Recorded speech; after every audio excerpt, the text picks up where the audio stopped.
Jake Morrison sat in the cold metal chair. His hands were locked in chains. The courtroom was full of people who once called him friend. Now they all stared at him like he was poison. The judge read the charges in a loud voice. Captain Jake Morrison, you are charged with selling military secrets to enemy forces. You are charged with betraying the Galactic Coalition. How do you answer? Jake lifted his head.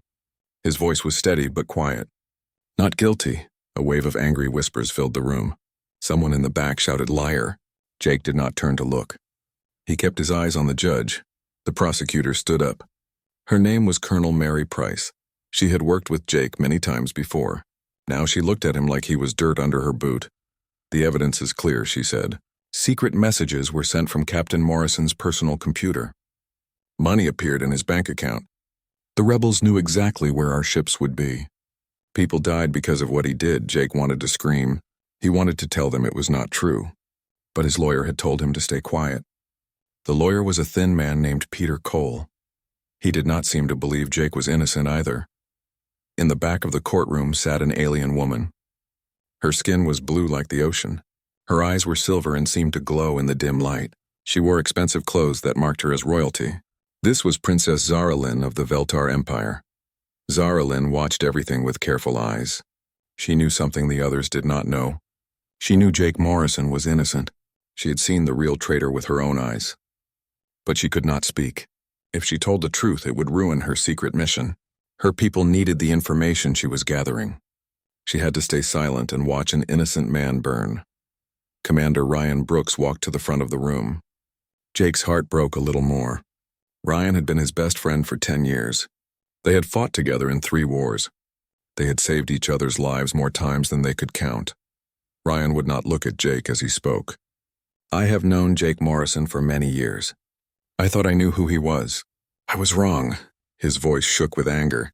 The evidence shows he sold us out. He told the rebels where we would be. Good soldiers died because of him. I trusted him with my life. Now I see he was planning to stab me in the back all along. Jake felt like Ryan had punched him in the stomach. Ryan, please, he said. You know me. You know I would never. Silence, the judge shouted. You will speak only when asked. Other crew members came forward to speak against Jake. His second officer, Lieutenant Kate Murphy, told the court how Jake had been acting strange before the attack. His engineer, Sergeant Bill Torres, said Jake had been asking too many questions about ship movements. Each word was like a knife in Jake's heart. These people had been his family. Now they all thought he was a monster. The evidence looked bad. Very bad. Secret messages had been sent from Jake's computer late at night. The messages contained information about coalition ship movements. The rebels had used this information to set up ambushes.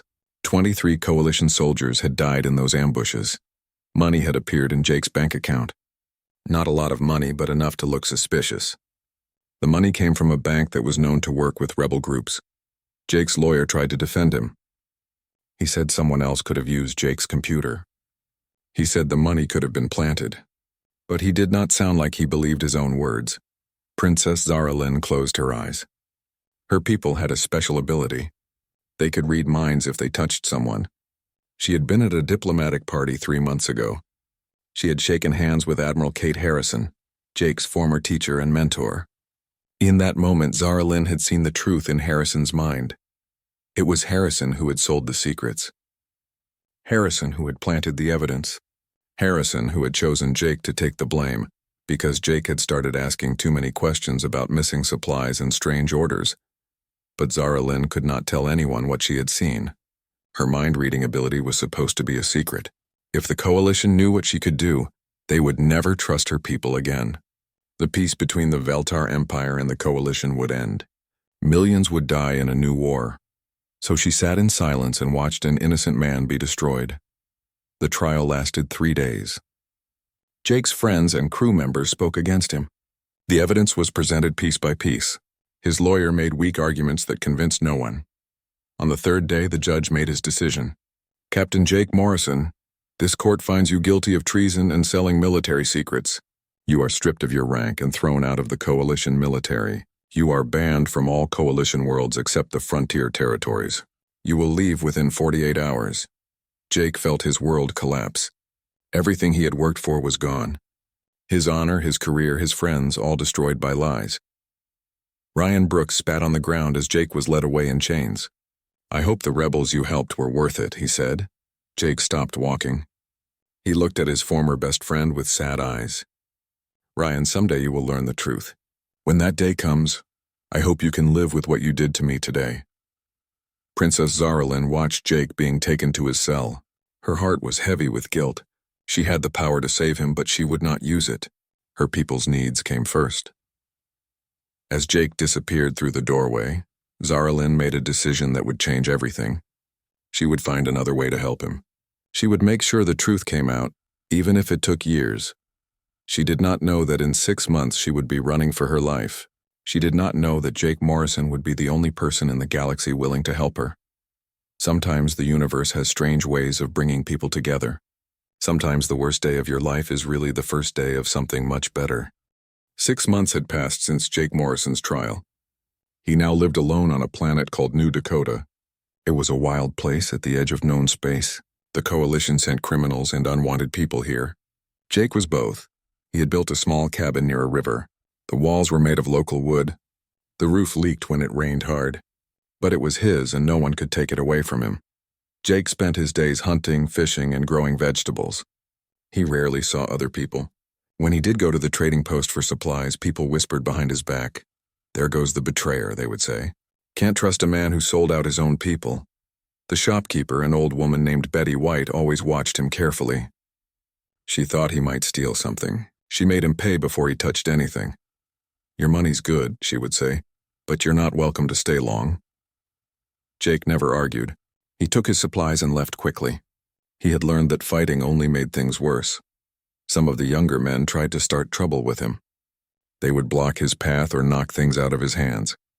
Jake was still strong and knew how to fight, but he avoided conflict. He just wanted to be left alone. One evening, 3 drunk men cornered him outside the trading post. Their leader was a big man named Carl Hayes. "Look what we have here," Carl said. "The famous trader Jake Morrison. How many Coalition soldiers died because of you?" "I never betrayed anyone," Jake said quietly. Carl laughed. "That's what they all say. Maybe we should teach you what happens to traitors out here." Jake looked at the 3 men. He could probably beat them in a fight, but more would come. He would become a hunted man on a planet where he had nowhere to run.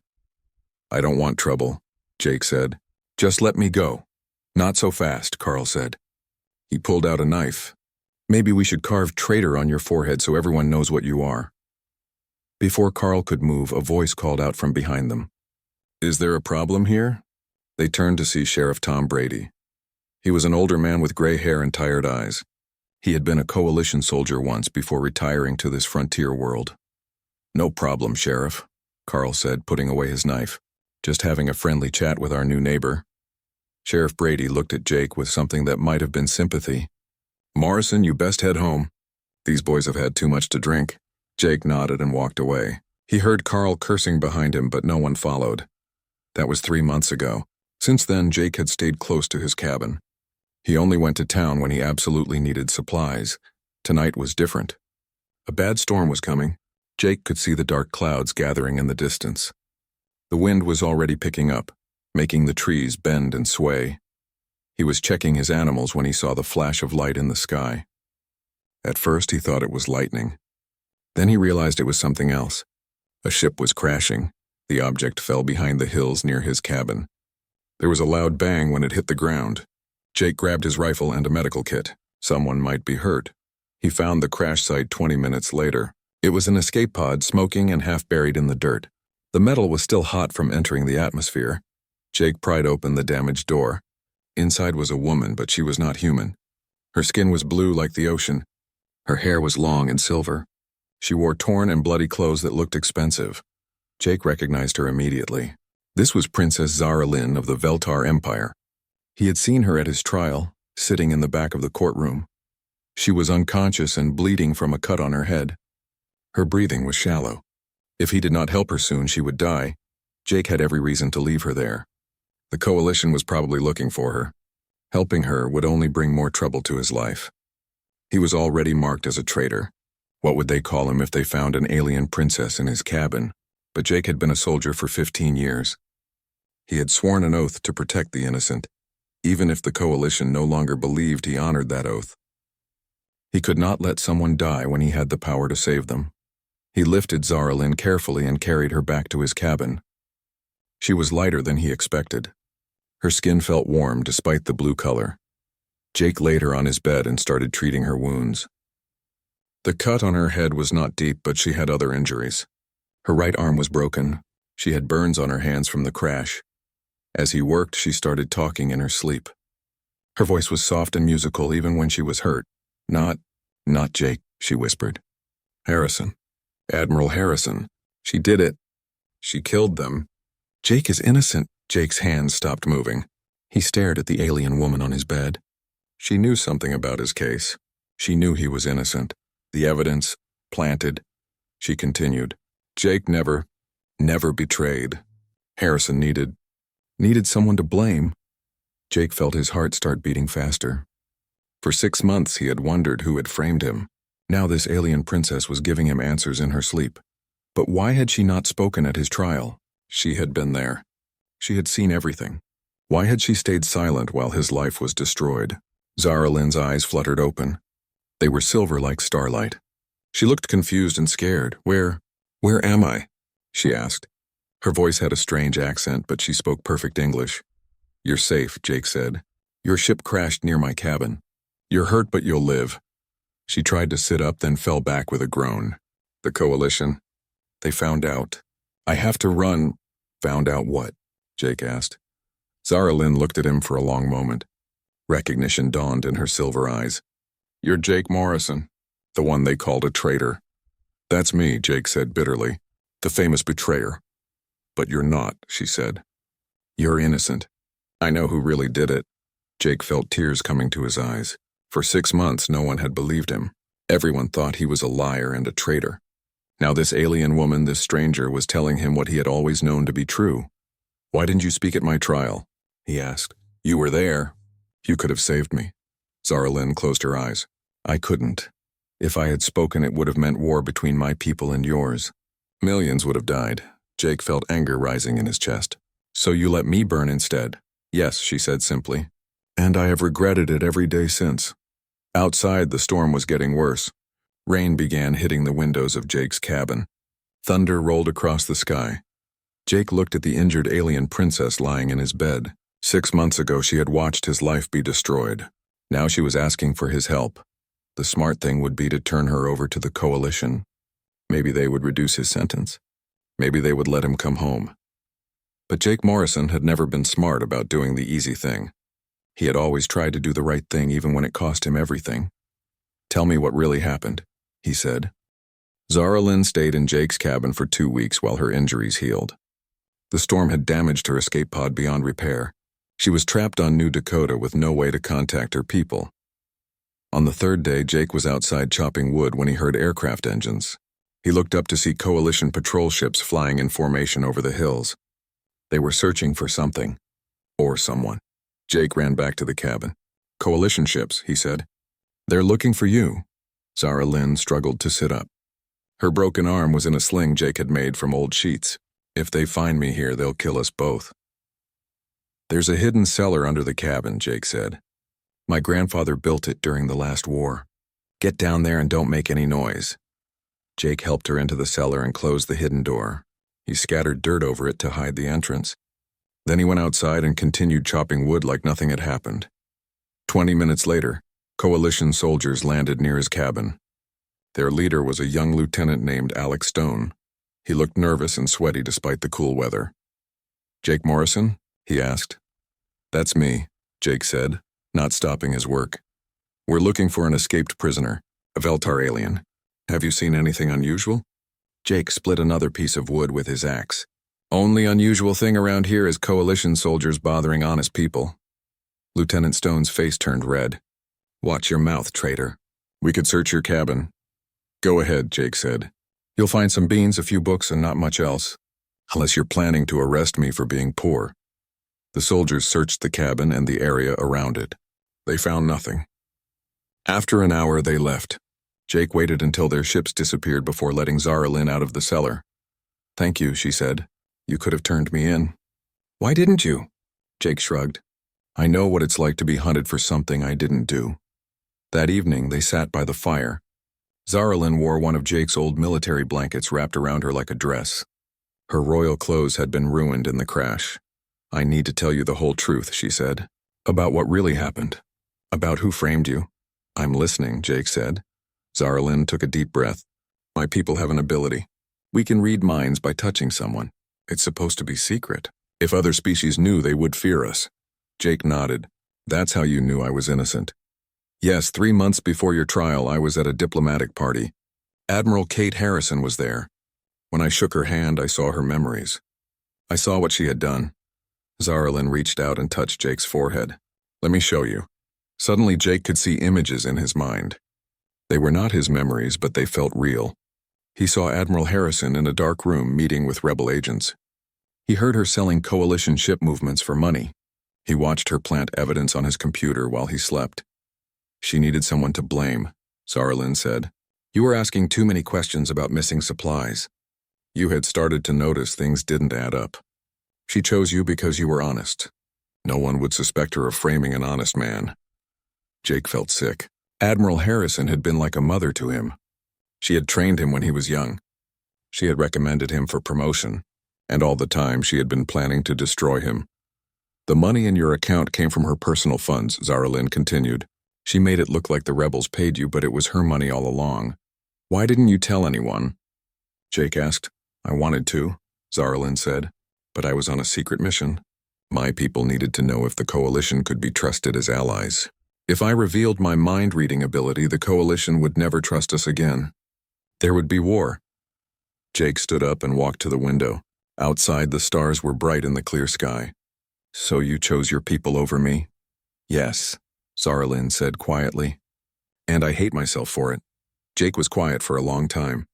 Finally, he turned back to her. I understand. You did what you thought was right. I would have done the same thing. Over the next few days, Jake and Zaralyn talked about many things. She told him about her home world, where cities floated in the clouds and music was considered a form of prayer. He told her about growing up on Earth, about baseball games and barbecues and the smell of rain on summer afternoons. Your people are remarkable, Zaralyn said one evening. You adapt to anything. You never give up. Even when the whole galaxy turns against you, you keep fighting. We're stubborn, Jake said with a smile. Too stubborn to know when we're beaten. It's more than that, she said. You have hope. Even in darkness, you believe things can get better. Jake looked at her in the firelight. Her blue skin seemed to glow softly. Her silver eyes were kind and intelligent. He was starting to care about her more than he should. What will you do when you're healed? He asked. I don't know, she said. I can't go home. My mission failed. The coalition knows I was spying. My own people might see me as a failure. You could stay here, Jake said. It's not much, but it's peaceful. Zaralyn smiled. A disgraced princess and a fallen soldier. We make quite a pair. 2 days later, their quiet life was interrupted. Jake was fishing by the river when he heard voices. 3 people were walking toward his cabin. They wore simple clothes, but he could see weapons under their jackets. Jake hurried back to warn Zaralyn. She hid in the cellar again while Jake went to meet the strangers. Their leader was a woman named Lisa Chen. She was small, but moved like a fighter. Her eyes were hard and sharp. Jake Morrison, she said. We need to talk. Depends on who's asking, Jake said. People who know you're innocent, she said. People who are fighting the same corruption that destroyed your life. Jake's hand moved closer to his rifle. And who might that be? We're rebels, Lisa said simply. We know Admiral Harrison framed you. We know she's been selling coalition secrets. We want her stopped, and we need your help to do it. I'm not interested, Jake said. I just want to be left alone. She's planning something big, Lisa said. A major operation that will get thousands of coalition soldiers killed. She's selling the battle plans to the highest bidder. Only you can stop her. Find someone else, Jake said. I'm done fighting. Lisa studied him for a moment. You know, when we heard about your case, a lot of us thought you really were a traitor. But some of us believed you were innocent. We've been watching Admiral Harrison ever since. We know what she's been doing. Then expose her yourselves, Jake said. We've tried. No one will listen to rebels. But they might listen to you. You're the victim of her crimes. Your word carries weight, Jake shook his head. My word got me exiled to this rock. No one cares what I think. After the rebels left, Jake told Zara Lynn about the conversation. She listened quietly, then spoke. They're right, you know. You can't hide forever. Neither of us can. I'm not hiding, Jake said. I'm surviving. That's not living, Zara Lynn said. You were a soldier. You fought for justice. That man is still inside you. That man was a fool, Jake said bitterly. He believed in honor and duty. Look where it got him. Zara Lynn stood up and walked to him. She put her good hand on his shoulder. It got him here. To this moment. To me? Jake looked into her silver eyes. What are you saying? I'm saying maybe everything that happened was meant to bring us together. Maybe we were both betrayed so we could find each other, and maybe now we can do something about the people who hurt us. Jake felt something stirring in his chest. It was a feeling he had not had in months. It was hope. You think we should join them? He asked. I think we should fight back, Zara Lynn said. Together. Jake thought about Admiral Harrison sitting in her comfortable office while good soldiers died because of her greed. He thought about his former friends who had turned their backs on him. He thought about all the innocent people who would suffer if Harrison was not stopped. All right, he said finally. Let's go to war. The rebel base was hidden inside a large asteroid. Jake and Zara Lynn arrived on a stolen Coalition transport ship. The base was bigger than Jake had expected. Hundreds of people lived and worked in the carved-out tunnels. Lisa Chen met them at the landing bay. She looked surprised to see Zara Lynn with Jake. I didn't know you were bringing a friend, Lisa said. Princess Zara Lynn of the Veltar Empire, Jake said. She knows more about Coalition secrets than anyone here. Lisa's eyes went cold. A princess? Jake, what were you thinking? We can't trust alien royalty. You can trust her, Jake said. She's the one who proved I was innocent. Other rebels gathered around them.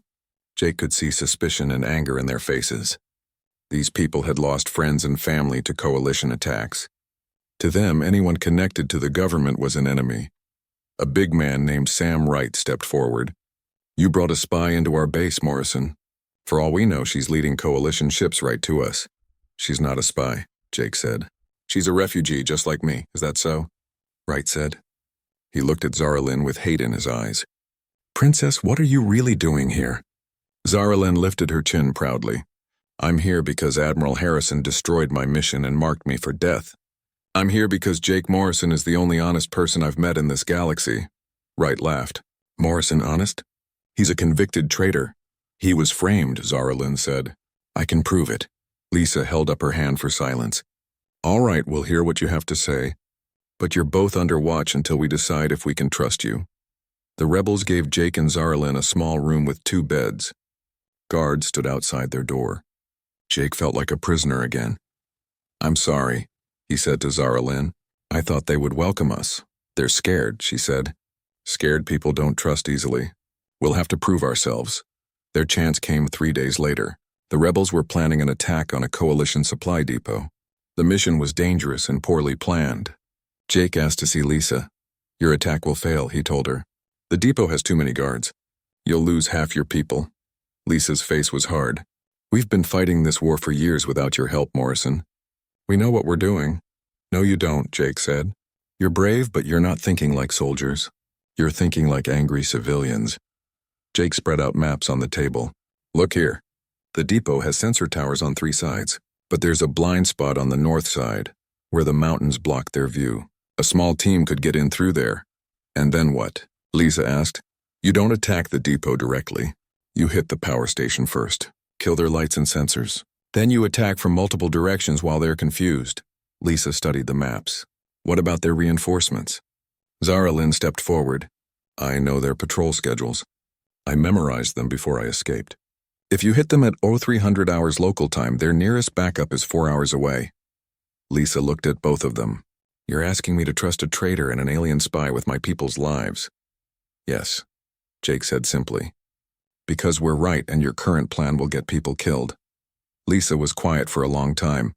Finally, she nodded. All right, but if this goes wrong, I'll shoot you both myself. The mission was a complete success. Jake's plan worked perfectly. The rebels destroyed the depot and captured enough supplies to last for months. Not a single rebel was killed. After that, the other rebels began to trust Jake and Zara Lynn. Jake started planning more missions. His strategic mind had not grown dull during his exile. He could see patterns and weaknesses that others missed. Zaralyn used her knowledge of coalition procedures to help them avoid patrols and ambushes. Her telepathic abilities let her sense danger before it arrived. She never told the rebels about her mind reading, but they noticed she was always right about enemy movements. Jake and Zaralyn worked as a perfect team. They seemed to know what the other was thinking. The rebels started calling them the Ghost Twins because they moved together like one person, but not everyone trusted them. Sam Wright and a few others still believed Jake was a traitor and Zaralyn was a spy. They watched everything the pair did, looking for signs of betrayal. "I don't like how close they are," Wright told Lisa one day. "Maybe she's controlling his mind with alien tricks." "That's crazy talk," Lisa said.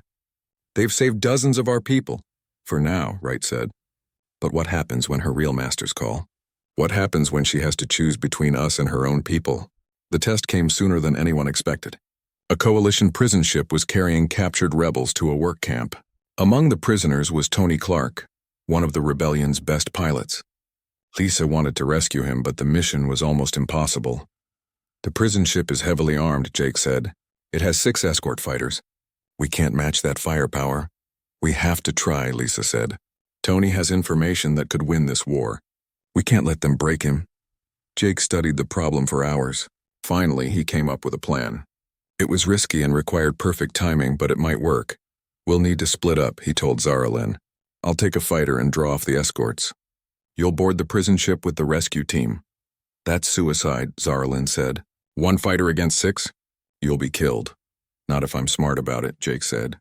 "I just need to keep them busy for 10 minutes. Long enough for you to get Tony and get out." The mission almost went perfectly. Jake led the escort fighters on a wild chase through an asteroid field, while Zaralyn's team boarded the prison ship. They rescued Tony and 12 other prisoners, but as they were escaping, one of the coalition fighters broke away from chasing Jake. It came after the rescue ship. The fighters' weapons locked onto them. In seconds, everyone would be dead. Zaralyn saw what was happening. Without thinking, she grabbed the controls of a gun turret. She had never fired a weapon in combat before, but her telepathic abilities let her sense exactly where the enemy fighter would be. She fired once and hit the coalition ship's engine. It exploded in a ball of fire. Jake saw the explosion and knew what had happened. Zaralyn had saved all their lives. When they got back to base, he found her sitting alone in their room, shaking. "I killed someone," she said quietly. "My people are taught never to take life. It goes against everything I was raised to believe." Jake sat beside her. "You saved lives. Tony and the others would be dead if you hadn't acted." "I know," she said, "but that doesn't make it easier." Jake took her hand. "Nothing about this war is easy, but we're fighting for something important. We're fighting for truth." After the rescue mission, even Sam Wright stopped questioning their loyalty.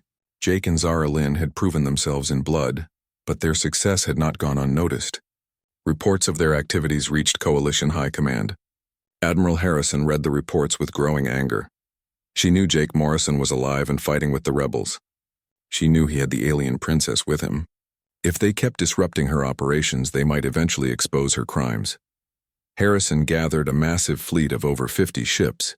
She told her superiors she was going to crush the rebellion once and for all, but her real goal was to kill Jake Morrison and Princess Zaralyn before they could reveal the truth about who had really betrayed the coalition. The rebels detected the approaching fleet on their long-range sensors. Lisa called an emergency meeting. "We're outnumbered 10-1, she said. "Harrison has brought enough firepower to destroy our entire base." "Then we run," Sam Wright said. "We abandon the base and scatter." "No," Jake said. "If we run now, we'll always be running. This is our chance to end it. Harrison came here to kill me and Zaralyn. She's taking a huge risk by coming in person. If we can capture her, we can prove everything." "You're talking about fighting 50 coalition warships with 5 rebel cruisers," Lisa said. "That's not a battle. That's suicide," Jake smiled. It was the first real smile Zaralyn had seen from him in months. "Maybe, but I've got a plan. And with Princess Zaralyn's help, we might just pull it off." Outside their small room, alarms were sounding throughout the base. The final battle was coming, and everyone knew it would decide the fate of the rebellion. Jake looked at Zaralyn. "Are you ready for this?" She nodded. "Together?" "Together." The battle took place in the Kepler Nebula, where swirling clouds of gas and dust could hide ships from sensors. Jake chose this location carefully. The nebula would make Admiral Harrison's numerical advantage less important. The rebel fleet was small but fast. Jake positioned their ships in 3 groups hiding behind dense gas clouds. When Harrison's massive fleet entered the nebula, they would spring the trap. "All ships, this is Morrison." Jake spoke into his radio. "Remember, we're not trying to destroy their whole fleet. We just need to reach Harrison's flagship. Everything else is distraction." Zara Lynn sat beside him on the bridge of their command ship. She had her eyes closed, using her telepathic abilities to sense the positions of enemy vessels. "Harrison's flagship is in the center of their formation. 40 ships protecting it. Can you coordinate our fleet movements?" Jake asked. "Yes," she said. "I can sense where our ships are and guide them without using radio signals. They won't be able to intercept our communications." Admiral Harrison's voice came over the general communication channel. "This is Admiral Kate Harrison of the Coalition Fleet. Rebel forces, you are surrounded and outgunned. Surrender now and you will be treated fairly." Jake picked up his microphone. "Hello, Kate, this is Jake Morrison. Remember me? The soldier you framed for your crimes?" There was silence for a moment. Then Harrison's voice returned, full of anger. "Jake Morrison, you are a convicted traitor. Surrender yourself and the alien spy you're hiding, and I might let the others live." "I have a better idea," Jake said. "Why don't you surrender to me? I have evidence of everything you've done. Every secret you sold, every soldier who died because of your greed." "You have nothing," Harrison said. "You're a broken man playing with rebel toys." "We'll see about that," Jake said. He turned to his crew. "All ships, begin the attack." The rebel ships burst from their hiding places like arrows shot from bows. They moved in perfect coordination, guided by Zara Lynn's telepathic directions. The coalition ships were caught off guard by the sudden assault. Jake's strategy was brilliant. Instead of fighting the entire fleet, the rebels targeted specific ships, overwhelming them with concentrated fire before moving to the next target. Within an hour, they had destroyed or disabled 15 coalition vessels. But Harrison was no fool. She quickly reorganized her remaining ships into a tight defensive formation around her flagship. The rebels could not break through without taking heavy losses. "We need to get aboard her ship," Jake said. "It's the only way." "How?" Lisa asked. "They'll blast any ship that gets close." Jake smiled. "Not any ship. Zara Lynn, can you guide a small fighter through their formation without being detected?" "If we stay close to the disabled ships and use their wreckage as cover, yes," she said. Jake and Zara Lynn took a 2-person fighter and flew toward Harrison's flagship. Zara Lynn used her telepathic senses to navigate through the maze of destroyed vessels. Coalition sensors couldn't tell the difference between their small fighter and the floating debris. They docked with Harrison's flagship through a damaged airlock. Inside, the ship was in chaos. Crew members ran through the corridors trying to repair battle damage and coordinate the defense. Jake and Zara Lynn made their way toward the bridge. They were stopped twice by Coalition Marines, but Jake's knowledge of ship layouts helped them avoid most of the guards. They found Admiral Harrison on the main bridge, screaming orders at her officers. She was a tall woman with gray hair and cold blue eyes. When she saw Jake, her face filled with rage. "Jake Morrison," she said, "I should have killed you months ago instead of just ruining your life." "Why did you do it, Kate?" Jake asked. "You were my mentor. I trusted you." "You were getting too close to the truth," Harrison said. "You noticed the missing supplies, the strange orders. You would have figured out my operation eventually." "So you destroyed my life to protect your crimes," Jake said. "I did what I had to do," Harrison said. "The coalition is weak. They don't have the will to win this war. I was making deals that would end the fighting quickly." "You were selling out your own people for money," Zara Lynn said. Harrison looked at her with disgust. "An alien defending human soldiers? How pathetic. Your kind should have stayed on your own worlds." Harrison pulled out a gun and aimed it at Jake. "I'm going to kill you both. Then I'll tell everyone you died attacking a coalition ship. You'll be remembered as traitors forever." But Zara Lynn could read Harrison's thoughts the moment before she acted. "She's going to shoot," she yelled. Jake dove to the side as Harrison fired. The shot missed him by inches. Jake rolled behind a control panel and pulled out his own weapon. Harrison fired again, but Zara Lynn was already telling Jake where the shot would go. He moved before Harrison could aim properly. "You can't hide forever, Morrison," Harrison shouted. Jake stood up and faced her. I'm not hiding anymore, Kate. I'm done running from your lies. They faced each other like old-time gunfighters. Harrison was faster, but Zara Lynn could sense her intentions. She whispered to Jake, telling him exactly when Harrison would fire and where she would aim. When Harrison pulled the trigger, Jake was already moving. He fired once. His shot hit Harrison in the shoulder, spinning her around. Her gun flew across the room. Harrison fell to her knees, holding her wounded shoulder. Blood ran between her fingers. "You've ruined everything," she said. "No," Jake said. "I've fixed everything." Zara Lynn was already at the ship's communication controls. She accessed Harrison's personal files and began broadcasting them to the entire Coalition fleet. The files contained records of every secret Harrison had sold, every deal she had made with rebel groups, every credit she had received. Coalition captains throughout the fleet could hear the evidence of their admiral's crimes. They heard recordings of Harrison selling ship movements that led to the deaths of their comrades. They saw bank records showing payments from enemy agents. One by one, Coalition ships began switching sides. Their captains came on the radio to announce they would no longer follow Harrison's orders. "This is Captain Roy Davis of the cruiser Defiant. Admiral Harrison, you are no longer fit to command. We're joining the rebel fleet. This is Captain Ann Walsh of the destroyer Vigilant. We've heard enough. Harrison, consider yourself under arrest." Within 2 hours, 30 Coalition ships had switched sides. The remaining vessels fled back to Coalition space. Admiral Harrison's career was over, and her crimes were known throughout the galaxy. Jake stood on the bridge of his new flagship, looking out at the stars. The rebel flag flew proudly from every ship in the fleet. They had won more than a battle. They had won the truth. Zara Lynn joined him at the window. She wore a new uniform with the rebel insignia on the collar. For the first time in months, she looked truly happy. "The Coalition has offered to restore your rank and give you a full pardon," she said. "I know," Jake said. "I told them no. Why?" Jake turned to look at her. "Because I found something better than rank and medals. I found someone who believed in me when no one else would." Zara Lynn smiled. "The galaxy is going to be a very different place now. Humans and aliens working together, fighting corruption instead of each other." "Think it will work?" Jake asked, "with you leading the way?" "Yes, I think it will work very well." Jake took her hand. Outside, the stars shone brightly in the darkness of space. They had a long fight ahead of them, but they would face it together. "So what's our next mission, Captain Morrison?" Zara Lynn asked. Jake grinned. "I heard there are some corrupt officials on Centauri Prime who need to be taught a lesson about honesty." "Sounds perfect," Zara Lynn said. "When do we leave?" "Tomorrow," Jake said. "Tonight we celebrate. We're free, Zara Lynn, both of us, free to fight for what's right." As their ship sailed through the stars under the rebel flag, Jake Morrison knew his real life was just beginning. He had lost everything he thought mattered. But he had gained something much more valuable: love, truth, and a cause worth fighting for.